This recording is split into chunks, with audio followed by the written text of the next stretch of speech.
جو کتے کو اپنے جادو سے جلال کے روپ میں واپس لاتے دکھایا جاتا ہے۔ جلال پوچھتا ہے کیا اس کی سزا پوری ہو گئی؟ سامری جادوگر کہتا ہے ایک شرط پر تمہاری سزا معاف ہو سکتی ہے کہ تم کو شہر نگاراں جا کر شہزادی حور بانو سے شادی کرنی ہوگی۔ جلال کہتا ہے یہ ناممکن ہے، وہ سبز پری سے محبت کرتا ہے۔ سامری بولتا ہے تم حور بانو سے شادی کرو، تمہارے ایک بیٹا ہوگا، جب بیٹا 7 برس کا ہوگا تو اسے میرے حوالے کر دینا، بدلے میں تمہیں سبز پری دے دوں گا۔ جلال مان جاتا ہے۔ سامری اسے ایک نوجوان بدر اور اپنے ایک خاص علم کے ساتھ محل کی طرف شہزادہ جلال کے روپ میں روانہ کر دیتا ہے۔ راستے میں یہ دونوں ایک قہوہ خانے میں قہوہ پینے رکتے ہیں۔ وہاں جلال کی مت بھیڑ یوسف سے ہو جاتی ہے۔ یوسف جو اپنے دوست کے ساتھ بھاگ کر یہاں چھپا ہوا تھا، دونوں میں تلوار بازی کا مقابلہ ہو جاتا ہے۔ یوسف اسے مات دے کر نکل جاتا ہے۔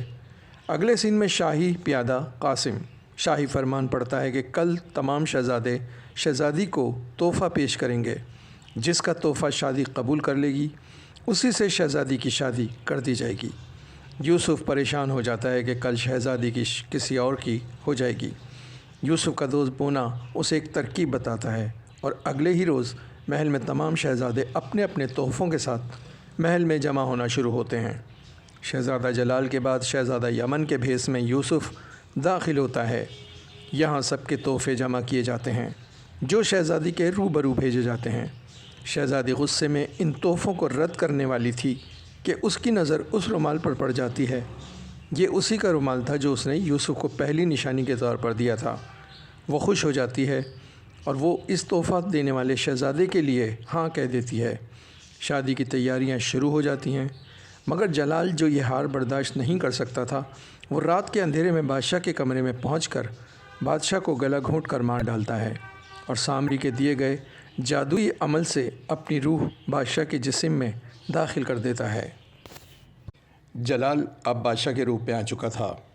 دربار کے مشیران کے سامنے وہ حور بانو کی جدائی سے مغموم ہونے کا ناٹک کرتا ہے۔ ایسے میں اچانک ملک یمن کا اصل شہزادہ دہائی دیتا ہوا داخل ہوتا ہے اور یہاں یوسف کا راز سب کے سامنے عیاں ہو جاتا ہے۔ یوسف گرفتاری سے بچنے کے لیے ان سے مقابلہ کرتے ہوئے وہاں سے بھاگ جاتا ہے، مگر ایسے میں الادین کو تیر لگ جاتا ہے۔ یہ دونوں بھاگتے ہوئے گھر پہنچتے ہیں۔ ان کے پیچھے سپاہیوں کے ساتھ وزیر اعظم بھی اسے گرفتار کرنے وہاں پہنچ جاتے ہیں۔ گھر پر بابا جو آخری سانسیں لے رہے ہوتے ہیں، وہ مرتے ہوئے یوسف کو اس کی اصل حقیقت بتا دیتے ہیں۔ جو گھات لگائے وزیر اعظم سن لیتا ہے، جو در حقیقت یوسف کا ہی باپ ہے۔ یہ وقت وزیر اعظم کے لیے ایک کڑا امتحان تھا۔ ایک طرف اس کا بیٹا، دوسری طرف ایک باغی کھڑا تھا۔ وہ کس کا ساتھ دے؟ اسی شش و پنج میں وہ کافی دیر سوچتا ہے۔ بالآخر فرض جیت جاتا ہے۔ وہ یوسف کو گرفتار کر لیتا ہے۔ اسی موقع پر مچھیرہ بابا اور الادین کی بھی موت ہو جاتی ہے۔ دوسری طرف جب وزیر اعظم کی بیوی کو پتہ چلتا ہے اس کا بیٹا مل گیا ہے، وہ وزیر اعظم کو اپنے بیٹے کی آزادی کا مطالبہ کرتی ہے۔ وہ بیٹے سے ملنے کے لیے بے تاب ہو جاتی ہے، مگر وزیر ایسا نہیں کر پاتا۔ دوسری طرف شہزادی حور بانو بادشاہ کو سمجھانا چاہتی ہے، مگر وہ کیا جانے، وہ جس سے مخاطب ہے وہ اس کا باپ نہیں ہے۔ ادھر جلال سوچتا ہے اگر وہ سلطان بنا رہا تو شہزادی سے کیسے شادی کرے گا؟ وہ تو اسے ابا حضور کہتی رہتی ہے۔ یہ سوچ کر وہ اپنے اصل روپ میں واپس آ جاتا ہے اور سلطان کے جسم میں کمال کی روح ڈالنے کا عمل شروع کرتا ہے۔ سلطان کی موت کی تصدیق ہوتے ہی کمال کی روح سلطان کے جسم میں داخل ہو جاتی ہے اور وہ اٹھ بیٹھتا ہے اور اب سلطان کمال والی حرکتیں کرنا شروع کر دیتا ہے جو سب کے لیے حیرت کا باعث ہوتی ہیں۔ یہیں وہ یوسف کی سزا معاف کراتے ہوئے اس کے ماں باپ سے ملواتا ہے۔ حد تو یہ ہوتی ہے کہ وہ یوسف کی شادی شہزادی حور بانو سے کر کے یوسف کو وہاں کا سلطان بنا دیتا ہے۔ جلال کا غصے میں برا حال ہو جاتا ہے، مگر وہ کچھ نہیں کر پاتا اور یوں یوسف اور شہزادی کی شادی ہو جاتی ہے۔ اور یہیں وہ اسے بتاتا ہے کہ اصل سلطان اب دنیا میں نہیں رہا۔ یوسف کمال کا احسان مانتے ہوئے اسے سپہ سالار قاسم کی جگہ پر تعین کر لیتا ہے۔ کچھ وقت گزرتا ہے، شہزادی حور بانو کے گھر بیٹے کی ولادت ہوتی ہے جس کا نام سلمان رکھا جاتا ہے۔ پھر کچھ اور وقت بیتتا ہے، سلمان 7 سال کا ہو جاتا ہے، یہ وہ دن تھا جس کے لیے سامری جادوگر نے ایک ایک دن گن کر گزارا تھا۔ جلال محل میں داخل ہو کر سلمان کو اغوا کر کے سامری جادوگر کے سامنے پیش کرتا ہے۔ جلال اسے سبز پری سے شادی کا وعدہ یاد کراتا ہے، مگر سامری جادوگر وعدے سے مکر جاتا ہے اور اسے قید میں ڈال دیتا ہے۔ اسی دن کمال اور یوسف سلمان کو آزاد کرانے سامری جادوگر کی سرزمین کا سفر شروع کر دیتے ہیں۔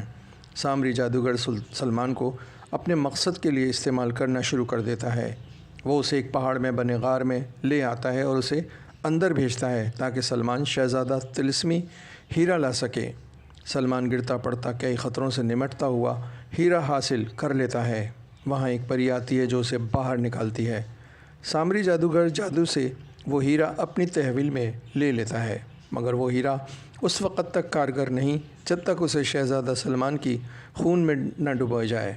اس کے لیے سامری سلمان کو دوبارہ پکڑ لیتا ہے اور اس کا خون کرنے ہی والا ہوتا ہے کہ زلزلہ آ جاتا ہے، اور ایسے میں جلال شہزادے کی جان بچا لیتا ہے، مگر وہ خود زخمی ہو جاتا ہے۔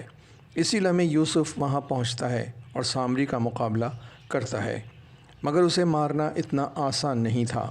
سلمان طلسمی ہیرا رگڑتا ہے جس میں سے وہ پری نکلتی ہے۔ وہ بتاتی ہے کہ دیوار کے پیچھے ایک سانپ ہے جس میں سامری کی جان قید ہے۔ سلمان اس سانپ کو مارنے دیوار کے پیچھے جاتا ہے اور ڈرتے ڈرتے اسے مارنے میں کامیاب ہو جاتا ہے۔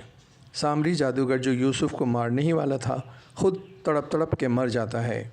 جلال اور سبز پری دونوں مل جاتے ہیں اور سلمان اور یوسف کو الوداع کہنے جادو نگری کی سرحد تک آتے ہیں، جہاں ہیرے والی پری ان کے لیے اڑنے والے قالین کا اہتمام کر کے انہیں ان کے شاہی محل کی طرف، نئی زندگی کی طرف رواں دواں کر دیتی ہے، اور یہیں اس فلم کا اختتام ہو جاتا ہے۔